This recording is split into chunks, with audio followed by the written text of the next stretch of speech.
Fala pessoal, tudo beleza? Trazendo mais um vídeo para vocês depois de muito tempo e não é só esse vídeo, tá? É uma sequência de vídeos que vai compor aí uma playlist de programação Java para iniciantes, tá?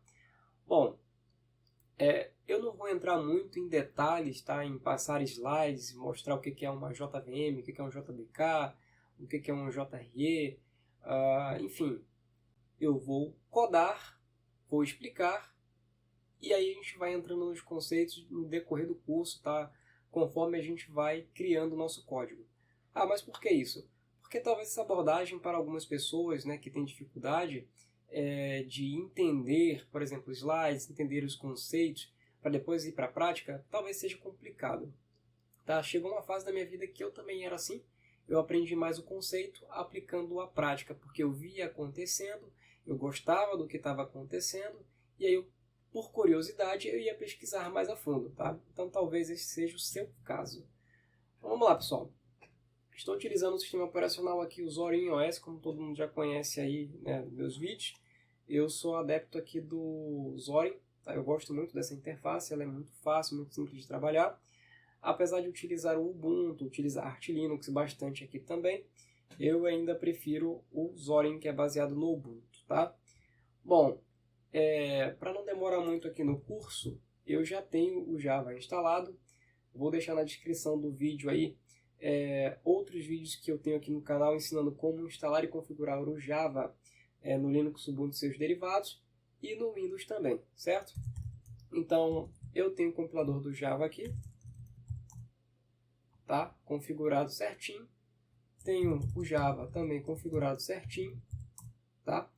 E se você está com dúvida ainda, tá? E assim, não quiser assistir o vídeo e você não tem o Java instalado na sua distribuição Linux aí, comumente no Ubuntu já vem, tá? Se você pega a versão mais completa, já vem o OpenJDK instalado. Mas talvez não seja a versão 21, tá? Então você vai fazer o seguinte, sudo apt update, tá? Para atualizar aí o seu repositório de códigos e pacotes. E depois você vai fazer sudo apt install open JDK 21, tá? JDK, perdão. Aí você vai colocar a sua senha, vai colocar o Enter, né? Vai apertar o Enter e vai deixar o processo seguir. Pronto, já instalou o OpenJDK, tá? Que é basicamente isso aqui, ó, OpenJDK 21.0.8, versão dia 15/7/2025. Tá? Então, pelo menos essa é a minha versão atual no momento que eu estou gravando o vídeo, tá bom? Primeiramente, vou abrir o terminal aqui na área de trabalho, tá? Abrir o terminal na área de trabalho. Como é que eu sei que eu estou na área de trabalho? Se eu der o comando pwd, eu vou ver que eu estou na área de trabalho, correto? Então, beleza. Se eu abrisse aqui, por exemplo, o terminal na minha home, abrir no terminal e digitasse pwd, tá aqui a minha home barra Luiz, tá? Que esse é meu usuário. Bom, o que eu vou fazer aqui? Vou usar o comando touch e eu vou escrever aqui, ó, exemplo java.java. Com isso eu vou criar um arquivo, tá? Exemplo java, certo? E aí eu vou fazer o seguinte, vou dar 2 cliques nele, vou abrir com o meu editor, vou escrever public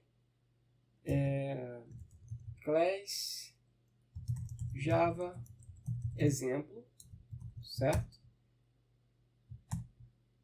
Criei chave, abri uma chave, fechei a chave, vou escrever public static void main string args. Dessa mesma forma aqui, é confuso nesse primeiro momento, mas depois eu vou explicar todo esse código, tá? Abri chave, fechei chave. Vou escrever aqui um outro comandinho, system.out.println. Opa, só ln. E vou escrever hello world, tá? O clássico hello world, para quem está começando a aprender programação. Tá? Salvei, correto? Println, tá? Bom, é para ficar feio mesmo, desse jeito aqui, tá? A ideia é essa. E aí, pessoal, o que eu vou fazer agora? Vou até dar uma minimizada aqui e vou puxar para cá o terminal novamente na área de trabalho. Vou usar o comando javac para compilar, tá? Que é java compile. e vou fazer o seguinte, ó, vou compilar a minha classe, tá? Exemplo Java. Bom, olha só o que aconteceu. Eu usei o comando javac, exemplo Java, e ele me deu esse erro aqui, ó. Exemplo Java 1, error, class, Java exemplo is public, should be declared in a file named Java exemplo. Então ele está me dizendo o seguinte, que eu deveria declarar a classe, né, da mesma forma como está no nome do arquivo, tá? Traduzindo assim ao pé da letra. Então, esse erro foi proposital, tá? Eu queria mostrar para vocês a forma como a gente compila, tá? Ou pelo menos tenta compilar, porque não deu certo, tá? E vocês vão entender porque que não deu certo fazer essa compilação. Foi porque eu não criei a classe Java com o mesmo nome do arquivo, tá? Percebam que o nome do arquivo está exemplo Java, e aqui eu criei Java exemplo, tá? Então, eu cometi um erro, porque o padrão para criar uma classe Java é justamente que ele tenha o mesmo nome do arquivo. Então, é exemplo Java, tá? E por convenção, você precisa criar uma classe iniciando com a letra maiúscula, tá? E, por exemplo, como é o nome que eu estou utilizando, por exemplo, uma composição, não, um nome composto, por exemplo, Java, eu não posso fazer isso aqui, criar separado, tá? E também não posso criar colocando um underline. E para identificar que é uma próxima palavra que está iniciando, a gente faz esse padrão camel case, tá?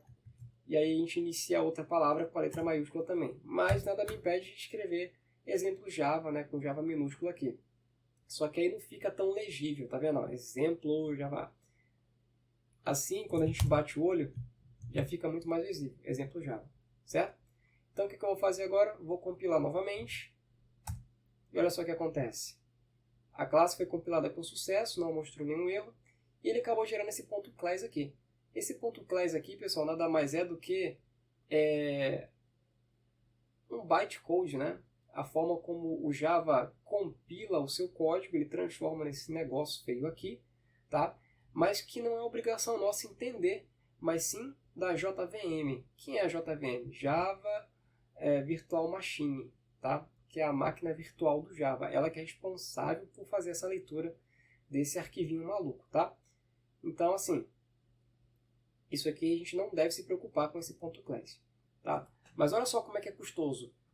Toda vez que eu tiver que fazer uma alteração, por exemplo, hello world, por exemplo, não, antes deixa eu executar, né? Eu só compilei, mas não executei. Para executar, é simples, escrever Java e o nome da classe, sem a extensão. Pronto, ele imprimiu aqui hello world, que é justamente o que a gente escreveu aqui. Se eu der um espaço e escrever, por exemplo, hello world, Java, colocar umas 3 exclamações aqui e tentar executar o código de novo, sem compilar, ele não teve alteração. Então, toda alteração que eu faço no código, eu preciso fazer a compilação novamente e aí então, depois, executar. E aí então ele aparece, ó, Hello World Java. Mas percebam, pessoal, o quanto que isso é custoso fazer na mão. E sem contar que isso aqui fica ilegível, isso é muito feio mesmo, tá? Então é por isso, pessoal, que nós vamos utilizar uma IDE para fazer isso aqui, tá? Na verdade, eu vou utilizar um editor de código, tá? Que é o VS Code, certo? Com um plugin instalado nele, devidamente configurado do Java. Então, aqui eu posso fazer a deleção desses dois arquivos, tá? Mover para a lixeira. Não vou mais utilizar esse cara aqui. Eu tenho uma pasta chamada aula Java iniciante. Eu vou abrir ela. Vou abrir o terminal aqui. E simplesmente vou digitar code. Ponto. Ou seja, ele vai abrir o Visual Code Studio, né, a partir dessa pasta aqui. Bom, como vocês podem ver, ele abriu aqui, ó, aula Java iniciante, que foi a pasta. E aqui eu tenho os arquivinhos